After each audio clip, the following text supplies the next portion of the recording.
out there, welcome to another edition of Insightful Moment. I am Jare Tiamiyu. Today we shall be looking into representation of people, most especially representation at the National Assembly. How impactful has the Ninth Assembly been to the people, most especially the people of Osun State? How are the representatives bringing dividends of democracy to the doorsteps of their electorate? That is what we are going to be discussing today. And our guest today shall be the Honourable representing Irepodun, Olorunda, Orolu, Osogbo Federal Constituency, Honourable Olubukola Oyewo. Is the Deputy Chairman, House Committee on Water Resources. He will be telling us what the impact of his representation has been and his stay at the National Assembly.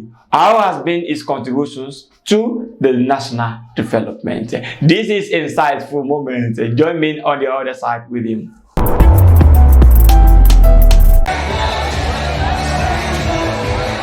In 2018, the good people of Osun State massively voted for Governor Gboyega Oyetola. The mission was to bring in the Olorunda to their lives. Month after month, the governor has continued to change the narratives and redefining governance, putting people's need as topmost priorities. As a government, our policies and programs are driven by citizens' needs. Topmost on its agenda are prompt payment of workers' salaries without leaving the senior citizens who earn pensions behind. Osun has witnessed massive infrastructural development as several roads, bridges, government buildings are wearing new looks, healthcare revitalization during the era of Gboyega Oyetola. My commission is to the glory of God and for the benefit of mankind. God bless you. Now you can see that Olorunda Atin Shell Osun. Gboyega is working. Osun is progressing. Thank you. You are welcome back from that very short break. As I said earlier, our guest today shall be a member representing Irepodun, Olorunda, Osogbo, and Orolu Federal Constituency, Honourable Bukola Oyewo, popularly called Bukoy. Honourable sir, you are welcome to the show. Good evening, and hello viewers at home.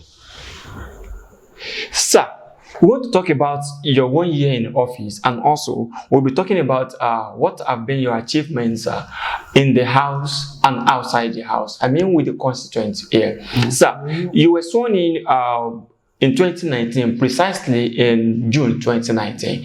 From then till now, can we know what have been your achievements? Let's start with what you've done in the house. How many bills or motions have you been able to move?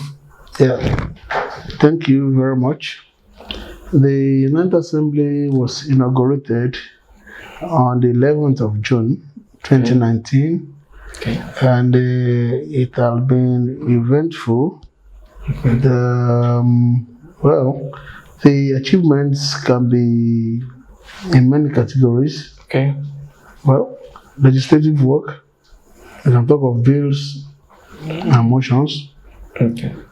Well, the first one I dealt with was the one on drawing the attention of the National Assembly to the deplorable state of Osogbo Road. And immediately we did that, the contractor swung into action, and the result is the state of the road today, which is a considerable difference from what it was then. Our motorists are now enjoying the road. Then shortly after that, Osun State experienced the devastating flood, which affected many communities, including Irepodun, Tara in Osogbo, and also Ifon, areas like areas we call Buru, Ranger side were devastated by flood then. Then in the Irepodun, Orolu, that's an area we call Okayipe, that was equally devastated.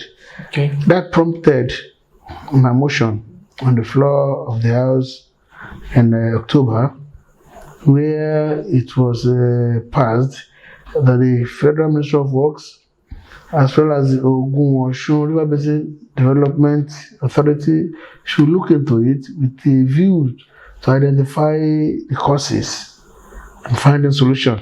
The solution is obviously erosion control. Yes. I'm happy today that this has yielded results. Okay, so what about the issue of Okeayepe? Because recently we were invited there, and then they are still living in panic because they say if we have heavy rains now, the place may be as it was. As we speak now, it's just one plastic or let me call wooden bridge that they are having now. What is going to happen to them? It's a gradual process. Okay. I can assure you that before this year runs out, works will commence there honestly. In fact, if it were not for the 3-4 months break, the lockdown due to COVID, by now we'll have seen progress and works planned there. But at the moment, works ongoing in the Ludo area. And I want to assure you that the Okeayepe area contractors soon move to site. Okay. Work has reached the advanced stage on it. Are they coming to construct another bridge, or is it going to be a general overhaul of the erosion control? When we talk of erosion control, erosion control has many aspects. Some of these will be the drainage, and of course, the bridge. Because the bridge alone is not suffice. You need to control the storm water in a manner that will not affect the surroundings. So you were talking about bills or emotions. Let's now come back. After all, these bills have actually impacted people. But let's now come back to the direct impact. How have you been able to touch the lives of your constituents? Well, that one, like the one I mentioned, is in the area of infrastructure. Yes. There are other areas. Some are really humanitarian. You will not call that legislative activity, but the humanitarian gestures are also important. In our society. In that aspect, well, the number of scholarship to indigent students being funded by me. And then sometime last year, there was also an essay competition to encourage our students. It was a huge success. 3 major prizes were given, and there was also consolation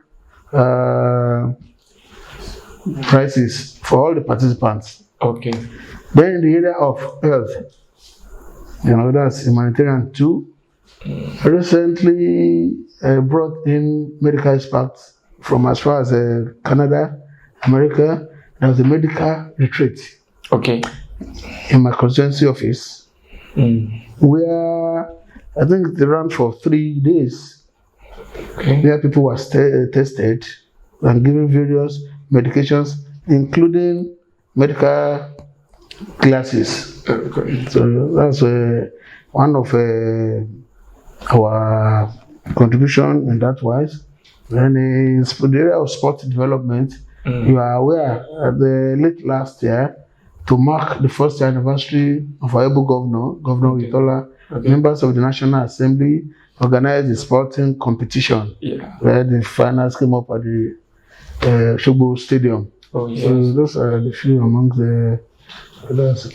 So let's now look at it from this perspective. Before we go on a very short break now, I would like to ask, what has been the synergy between you and your colleagues in the National Assembly, and how to better the lives of some people? The synergy between you and your members, your colleagues. There is very good synergy between us. We hold periodic meetings, and all we discuss is the progress of our dear state. Even at some point, we invite other members of the National Assembly that are not of my political extraction. We hold meetings with our PDP. That's why I want to ask that. Is it political or you just work for the interest of Osun is important to all of us, particularly the APC. But we collaborate with our PDP counterparts as well, because the development of our state is of utmost importance for us. So we'll go on a very short break now, but when we come back, we'll dig more into your achievements, and also we'll talk about politics. You're a member of the All Progressives Congress, and the politics is becoming heated in Osun State now towards the 2022. Where do you belong to, and how is your party preparing for this governorship election? We'll discuss this when we come back from this break. Please stay tuned. We'll be right back. My names are Honourable Zamot Ali Adibayo, Honourable representing Owo State Constituency in the state of Osun, House of Assembly. Keep watching Inside TV. Yeah, I come back from that very short break. Our guest today is a member representing Irepodun, Olorunda, Osogbo and Orolu Federal Constituency in the National Assembly, and is also the Deputy Chairman, House Committee on Water Resources, Honourable Olubukola Oyewo. Honourable sir, thank you for being with us. Welcome. Let's now continue. Some people have the belief that the 9th Assembly member from the state, from Osun State, they have not been relating well with the constituent, the electorates. How have you been relating with your electorates? I mean, the constituent that you are representing. Well, it is far from the truth to insinuate that we are far from our constituents. Okay. I think most of us have a constituency relations office. Okay. In my own case, I have a constituency relations office situated in Oroki Estate. In fact, the constituency office was opened by our speaker, the Right Honourable Femi Gbajamilea, sometimes in October last year, and the essence of that is to be closer to our people. In the constituency relations office, our aides, my aides report there, and my aides are drawn from the 4 local governments I'm representing. Okay. They have their respective desk, and they're there to attend to the needs of various constituents. Some come with requests, petitions, or even draw our attention to some infrastructural developments that we can influence as legislators. So in that aspect, also at that period, I appointed about 40 aides. Now the figure has increased to 60 or thereabouts. These are drawn from across my federal constituency to sensitize the people and to try to get their yearnings, which they get across to me from time to time. We meet with leaders of the party. It relates with the party structure to know, okay, we need to do this, we need to do that. So we have very good relations with the constituents. Okay, sir. Let's now talk. You've said one the other time that very soon the people of Ogayepe will have a relief about the erosion control. The flood one, yeah. So, what are the other projects that the people should be expecting, maybe before the year runs out, or before you clock 2 years in the chamber? Okay, before the year runs out, there are a number of empowerment programs on the drawing board. And I need to mention that we had 2 huge ones. Okay. There was one at the City Hall, where about 270 students were involved when we went to with various prizes. Okay. And there was also one that involving about 200 youths that were trained in some little trades and were even given starter packs at that time. So very soon, other empowerment programs will come up. It is our intention to empower the farmers with farming equipment, as well as hairdressers and other artisans who will be equipped with their tool of trade. Before the year, that's in the offering, I will soon roll those programs out. Sir, when you were talking the other time, something just struck my mind, and that is when you were talking about the road. These are the Osogbo road leading to Ifon and Bumasho. You didn't talk about the bridge. The bridge, the pace there, the pace of work there is very, very slow, and people condemn it every time, and it's now becoming a major challenge for people, especially during the festive period. What is happening on that bridge? Well, all federal infrastructures that are ongoing or abandoned in my federal constituency are of paramount importance to me. I've gone to the extent of documenting them, even with pictures where possible, which I will present at the National Assembly, so that where appropriation is the issue, I want to ensure that funds are adequately appropriated for such projects, so that they won't become abandoned, because I understand the importance of that project. Because why I brought it is that I spoke directly with the managing director of Consumers that is handling the bridge, and he said a lot of things. One of them, the major aspect of what he said is the fund that's was they supposed to got last year, they did not get it, and now in this 2020 budget they are having a short the money allocated for the bridge is like 50% of what is needed to complete the bridge. Do you have any idea about that, and are you working with the contractor to ensure the work is done? Well, I'm not working along with the contractor, but I'm making use of my office as a representative of the people to push federal government projects in my constituency. It is not a business of my relationship with the contractor.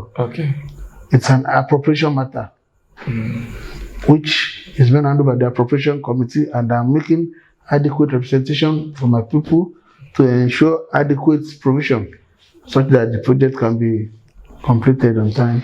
So let's now talk about politics, because there's no way we will be discussing with you that we will not talk about politics.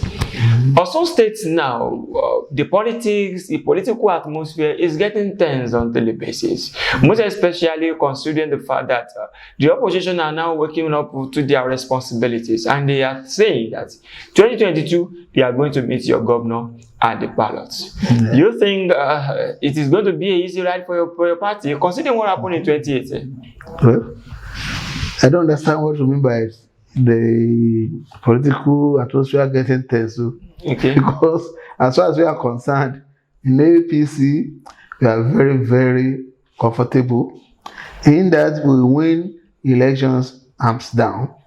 Well, the performance is enough indication of what to expect at the polls. And these are practical things that you can see to start with.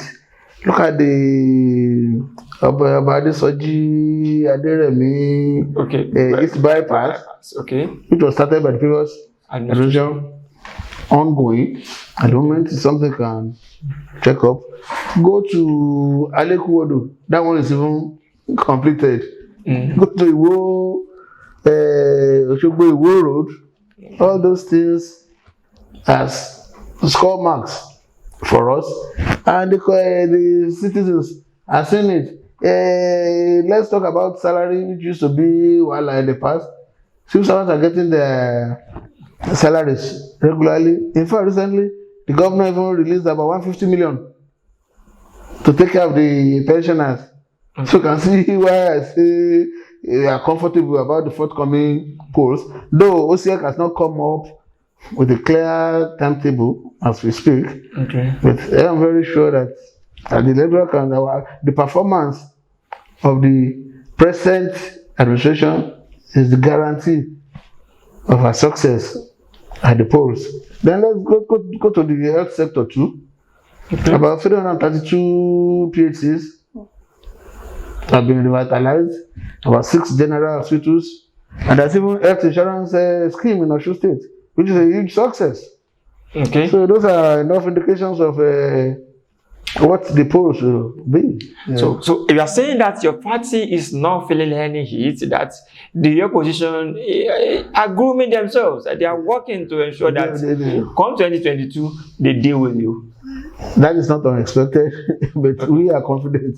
We are comfortable that the performance of our Governor Itola is enough for us to guarantee our success at the polls. Okay, so let's now talk about the collaboration between the members of National Assembly from the APC extraction. You are 9, including the senators. Yeah.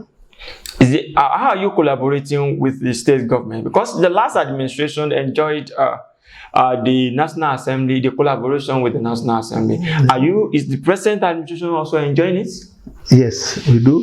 And that within ourselves, like I said earlier, we hold meetings from time to time to identify areas of interest of their state. And in addition to that, we ensure that Osho State is not left out in the scheme of things, particularly in appropriations. We ensure that our dues are appropriated to us, and through our oversight functions, we ensure that it's not only appropriation, we make sure these things are on ground. An example is the Ludum something I've mentioned earlier in this interview. So with that, Osho State is not left out.